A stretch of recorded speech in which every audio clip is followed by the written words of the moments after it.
Hi hello 4 പേരെയും കൂടി ഒരുമിച്ചൊരു വീഡിയോയിൽ കിട്ടുകയെന്നുള്ളൊരു തന്ത്രപ്പാടിലാണ് കേട്ടോ ഞാൻ. ഒരാളെ കൊടുന്നാക്കുമ്പോൾ മറ്റാൾ പോകും, മറ്റാളെ കൊടുന്നാക്കുമ്പോൾ ഇയാൾ പോകും. എന്തായാലും വിട്ടുകൊടുക്കാൻ ഞാനും ഉദ്ദേശിച്ചിട്ടില്ല. 4 പേരെ കിട്ടുന്ന വരെ വീഡിയോ എടുക്കാമെന്ന് ഞാനും വിചാരിച്ചു. അവസാനം 3 പേര് സെറ്റായപ്പോൾ 4-മത്തെ ആൾ ദാ പോണു.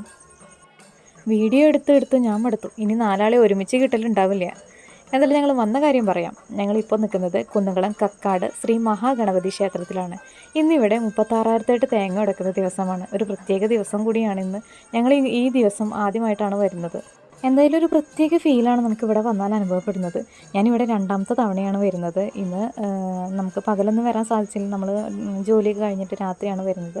കുറച്ച് സമയം അവിടെ സ്പെൻഡ് ചെയ്ത് ഭഗവാനെ നന്നായി തൊഴുതും നമുക്ക് നാളികേരം ഉടയ്ക്കുന്നതൊന്നും നമുക്ക് കാണാൻ നിന്നില്ല. നമ്മൾ വേഗം പോകുന്നു. കുട്ടികളുണ്ടായ കാരണം നമ്മൾ വേഗം പോകുന്നത് കേട്ടോ. കാരണം രാത്രി നല്ല മഞ്ഞും തണുപ്പും ഒക്കെ ഉള്ള സമയമല്ലേ. അപ്പോൾ അധികം നേരം നിന്നില്ല. എന്നാലും ഭഗവാനെ നന്നായി തൊഴാൻ സാധിച്ചു. ഒരുപാട് സന്തോഷം.